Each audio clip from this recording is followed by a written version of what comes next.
Hello guys, this is Mads and for today's video ay pinedicure ko naman ang isa sa aking mga suki. Ayan, so pangatlong palinis niya na to sa akin. Yung unang palinis niya, hindi ko na videohan kasi hindi pa ako talaga nagvi-video noon. And nahihiya ako mag-video. Pero ngayon, kasi try ko mag-video. So ito, pangatlong palinis niya na to sa akin. And sinabihan niya ako nung unang palinis ko, naalala ko, sabi niya sa akin na kung po pwede ko daw ba ayusin yung mga kuko niya dahil na-murder yan eh. Yung una niyang, yung dati niyang palinis. Tapos, yung hinlalaki niya na yan, nawalan ng kuko. As in, wala talaga siyang kuko. Tapos, niro ko pa siya na, manicurista lang ako, hindi ako magician. Tas natawa din naman siya. ang ginawa ko lang noon, basta yung mga dry skin, tinanggal ko yung mga gilid niya, tapos yung sa ibabaw, yung mga dry skin na sa ibabaw, kasi wala talaga siyang kuko, yung mga dry skin lang na nakapatong sa ibabaw. Tinanggal yun, hanggang sa, pati yung mga ingrown niya, kasi may ingrown siya eh, kahit wala siyang kuko, may ingrown. So, ayun, tinanggal ko yung mga yon, pero hindi ko siya sinugatan, hindi ko pinaduguan, kasi baka imbis na tumubo, lalo siyang ma-murder. Ayun, dinadahan-dahan lang hanggang sa nagkaroon na siya ng paunti-unting kuko sa pangalawang palinis niya sa akin. Pagtingin ko, medyo kaunti pa lang. Kaya ang ginawa ko, iningatan ko yung parte na meron ng maliit na kuko. Tapos tinanggalan ko lang ulit yung mga gilid, yung ingrown. Tapos ito na yung pangatlo. Yung pangatlo niya, tumubo na siya. Kasi ang pagpalinis niya kasi sa akin every month yun. Tapos para nga naman sulit siguro yung bayad. Ayan, ginawa niyang every month. Okay din naman. Yun nga lang, medyo madikit talaga ang mga dry skin, medyo nakakapit na. And minsan siguro pag gusto niyo magpa-pedicure, wala rin akong time kasi tulog din ako sa umaga. Kasi every Monday to Friday may pasok nga ako. And ang rest day ko lang is Saturday hanggang Saturday, Sunday, ganyan. Ganyan yung rest day ko. So makakapag-pedicure ako niyan ng Sunday ng umaga. And maghapon yun. And Monday ng umaga, pero Monday ng gabi may pasok na ako. Ayun, so yun lang yung mga time ko.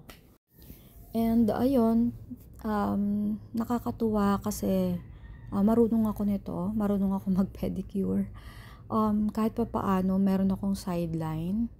And yung bang pantanggal din to kasi ng stress ko. Nakakatanggal ng stress to, lalo na pag marami kang, pag marami kang iniisip na wawala kasi na-focus ka sa isang bagay, yung ganyan. Tapos bukod pa doon, yung kikita ka ng agarang pera, basta marunong ka lang, hindi ka nakakasugat, ganyan. Ako, aminado ako, siguro hindi ako ganun kagaling na manicurista gaya ng iba, pero yung mga customer ko naman, binabalik-balikan naman ako dito kahit papaano, kasi nga iniingatan ko talaga na hindi ko sila masugatan. Tapos minsan yung iba, hindi ko na malinisan kasi nawawalan na nga ako ng oras, at saka minsan sobrang pagod ko na talaga, as in buong rest day ko nagpe-pedicure ako, nagmamanicure ako sa mga customer ko. Tapos minsan kulang pa rin yung oras ko para ubusin sila, para linisan silang lahat. Tapos may darating pa yan ng gabi para magpa-pedicure. Ayan, basta nakapahinga lang ako ng konti, ipa-pedicure ko yan kasi sayang din naman yung kita, at saka isa pa, para hindi ba magtampo na ano ba yan, pabalik-balik ako dyan, tapos hindi naman ako nililinisan. Kasi yung iba kasi minsan, nakailang balik na. Kapag natutulog ako, hindi ako ginigising ng asawa ko kasi nga, Siyempre kulang din ako sa tulog, napasok nga rin ako sa gabi kaya gano'n. Pero yun na nga, buti na lang yung mga customer ko naiintindihan ako na gano'n nga yung ginagawa ko, meron akong trabaho sa gabi, so itong pagpe-pedicure ko is sideline lang. Kaya yun, ang gagawin nila kinukuha na lang nila yung number ko tapos nagtatanong sila kung kailan ako available, yun gano'n na lang. Tapos nagpapa-schedule sila sa, asawa ko or minsan sa akin nagpapa-schedule sila para sila yung, una kong pupuntahan kapag halimbawa may home service ako. At yung nakakatuwa sa part ng pagiging isang manicurista is marami kang nakikilala, marami kang nagiging kaibigan, tapos, ang nakakatuwa nga din minsan is yung iba kong mga customer, pumupunta dito sila sa bahay, dito sila nagkukuwentuhan, ganyan. Tapos kadalasan kasi yung ibang customer ko, ano sila, mga call center agent din, dito lang napasok sa tabi ng bahay namin. Yung as in walking distance lang yung work nila. And ako naman ay naka-work from home kaya ano, pero dati dito din ako nagwo-work sa may malapit sa amin. Eh ngayon naka-work from home ako kaya nakakapag-sideline ako. Tapos ayun na nga, super thankful ako na meron akong ganito ngang ano, marunong ako nitong mag-pedicure dahil din kay mother kasi si mother, yun yung nagturo sa akin mag-pedicure. Malaki rin naman ang pakinabang nito sa akin lalo na kapag nangangailangan ako ng pera ganyan. Mas lalo siguro kung full-time manicurista ako, eh ito sideline ko lang 'to. Ayun, kaya sa mga kapwa manicurista ko diyan, laban lang mga B. Maganda rin naman yung kitaan ng pagma-manicure lalo na kung masipag ka, lalo't ang daming mga gusto magpalinis sa'yo at lahat yun malinisan mo, nako, malaking tulong yun sa'yo. And ayun na nga, um, samahan nyo ako at panoorin ang video na to.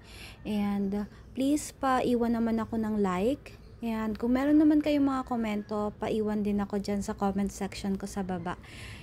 And kung may mga katanungan naman, mga questions kayo about sa pagpa-pedicure, ganyan, hanggat kaya ko naman sagutin, syempre sasagutin natin yan.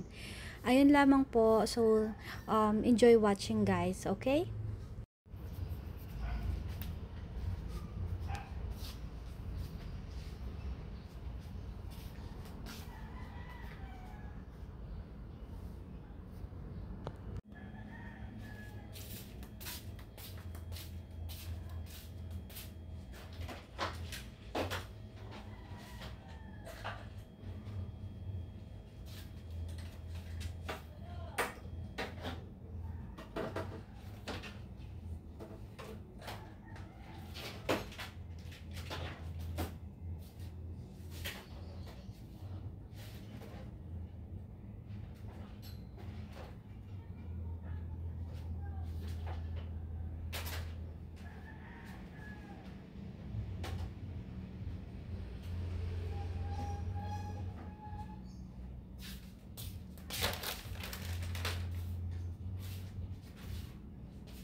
ako kay Maricel.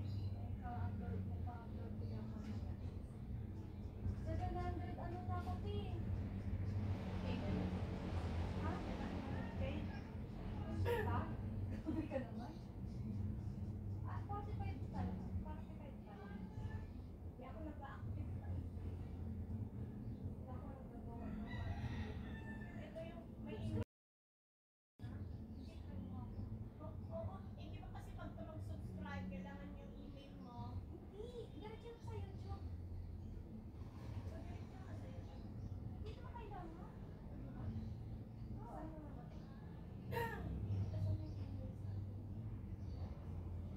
YouTube? Hindi. Sa ano ko eh, sa... May email sa akin nung nag-ano ko ng AdSense. Pero hindi pa pala ako pwede doon. Saka pa pala pag nandito na yung mga ano niya. Decisions ako tapos simula nun. Ano to? Ano to? Dala ni Kuya. Ay, maramis? Ay. Ano yan? Yung ano, tinuturuan niya kung paano sa ano, nakikita niya kasi yung nakikita niya yung may ano yung ano, i-encourage niya ako.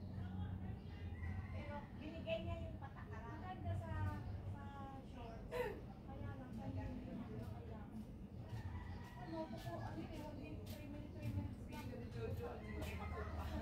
Takda ba? Oo! Magamit siya pag magamit siya natin. Parang 18 pay na yung maigit yung ano ko, yung just ko lang isa. Oh, just video ko. Palagdag na palagdag siya. Tapos lagi ka rin kasi ano. Sabi sa akin, marang siya, marunong mag-inis. Tawa ko. Sabi na yun, why did they use kasi ano, kailangan makipag-inis.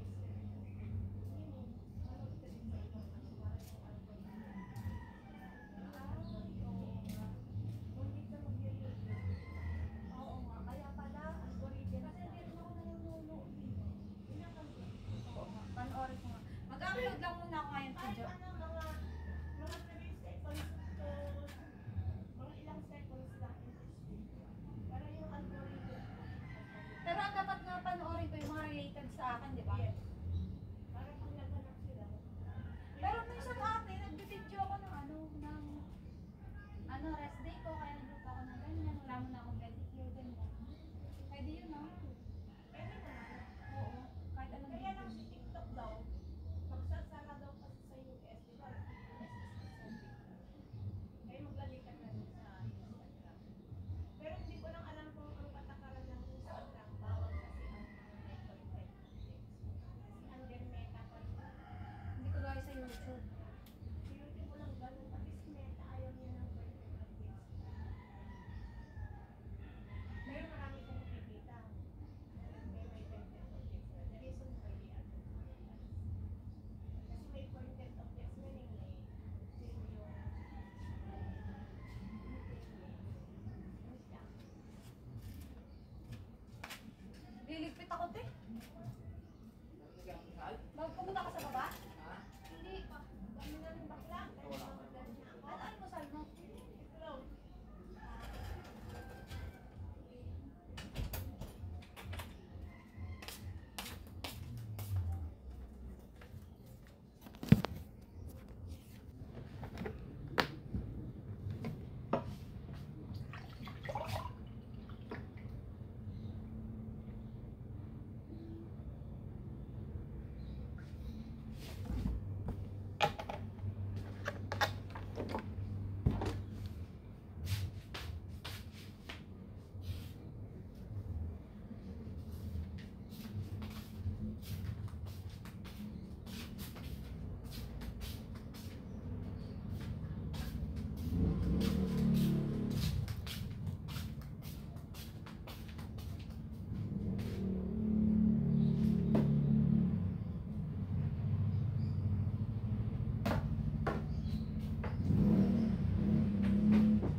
At ayun na nga, thank you dahil sinamahan mo ako hanggang sa part ng video na to. And syempre, kung bago ka pa lang sa channel na to, please paki-like, share, and subscribe po ng video kung nagustuhan nyo para sa mga susunod ko pang video. And salamat po sa suporta.